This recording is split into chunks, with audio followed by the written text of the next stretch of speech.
Thank you. The CDC's refusal to investigate CFS for 30 years is morally wrong, deeply disturbing, appalling, and outrageous. These are serious crimes against human rights violations, medical misconduct, malpractice, premeditated genocide, government fraud, crimes against humanity, and discrimination. Patients die 25 years younger than normal. Patients continue to suffer like someone with late-stage AIDS and congestive heart failure. Patients are dying as a direct result of the CDC. They ignore over 5,000 scientific studies, scientists, and doctors. More and more patients are going to die the longer they go without treatments.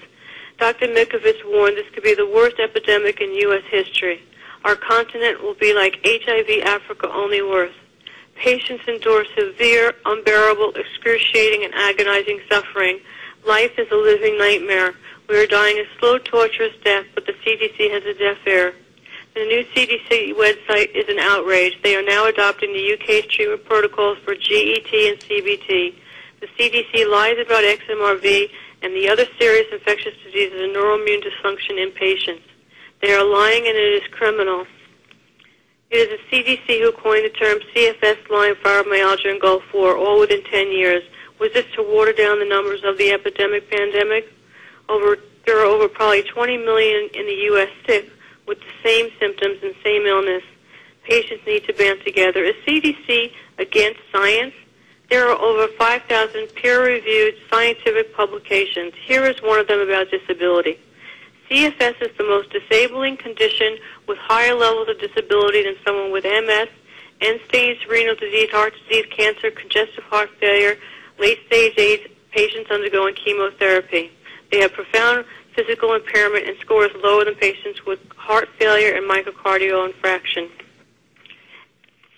ME-CFS continues to be called controversial, mysterious, and mystery, and baffles Dr. Professor McClure after 30 years. I'm a scientist and consider such scientists as incompetent, inept, irrational, or in denial or sinner by choice.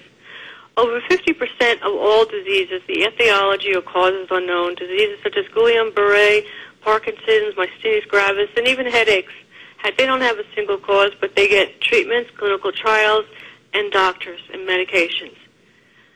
My appeal, this is a serious medical emergency, far worse than the swine flu outbreaks. Patients need clinical trials, treatments, and thousands of doctors now. WPI and Judy have accomplished more in 1 year than the CDC has done in 30. Why? Why can we not get funding? This is the most important priority of all. The only reason patients cannot get SSDI is because of the CDC lies about our illness. The NIH has put out a new study that says CFS patients are dying from heart disease 25 years younger than normal. So patients die from heart disease. Doctors who are treating patients, I beg of you to open your doors and hire doctors to see more patients. What is someone who is severely ill supposed to do? Where can we go for help? Ampligen needs to be made available to patients. It shouldn't only be for the rich to get better. Other treatments such as IVIG and many other treatments need to be made available. Treatments being used in Norway, Italy, and Japan.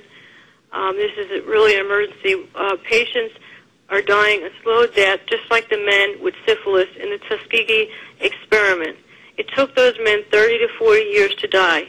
More and more of us are going to die because we're going on 25 years now. I know over 5 people who have died from this illness, and one of them was my very best friend. For one moment, can you try to think how it would feel if you could never work again, garden, do a hobby you love, shop, cook, walk, drive, hike, play with your kids, have kids, go to the beach, golf, and hundreds of things you would do that you take for granted? How would you feel if you could not support yourself and your government and doctors did not believe you were ill? How would you feel if you were suffering for 20 years and there were no doctors or treatments? How long could you take living in bed day after day, year after year, without any hope of ever getting better? How would you feel if you lost everything you had because you could not work? I am deteriorating, and my health is progressively getting worse. I have HHV6A, CMV, Mycoplasma, subclass IgG deficiency, EBV, and I have other immune deficiencies and severe neurological problems. I am losing hope by the day. I cannot do basic things or care for myself. My body is ravaged by this illness. Conclusion. What the CDC has done is a crime against humanity.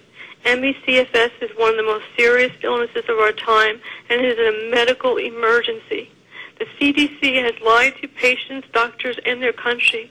Patients have been mistreated and abused by the CDC. Less than a minute, please. The CDC should be held criminally liable for deliberately making faulty definition for people who are gravely ill. They should be held criminally liable for allowing people to suffer and die, ignore 5,000 scientific publications and research scientists who have been warning the CDC that patients are suffering severe immune and neurological problems for 30 years. I offer my sincere empathy to anyone who is suffering from this devastating illness.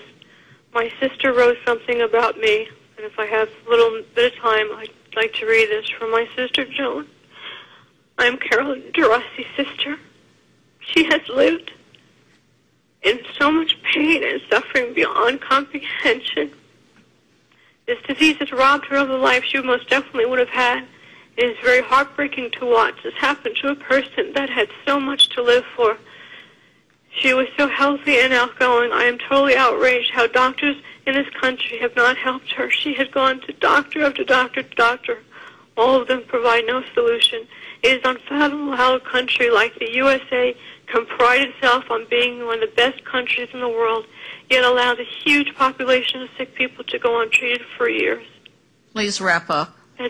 That's all I'll say. Thank you very much. I appreciate this time to talk. Thank you, committee members, and thank you for all you're doing for us. We desperately need your help. Thank you, Ms. Geraci, and thank you for sending your testimony. We'll be sure it's on the website. Okay. Thank you. Take care. Thank you very much, Wanda. Bye-bye. Bye-bye.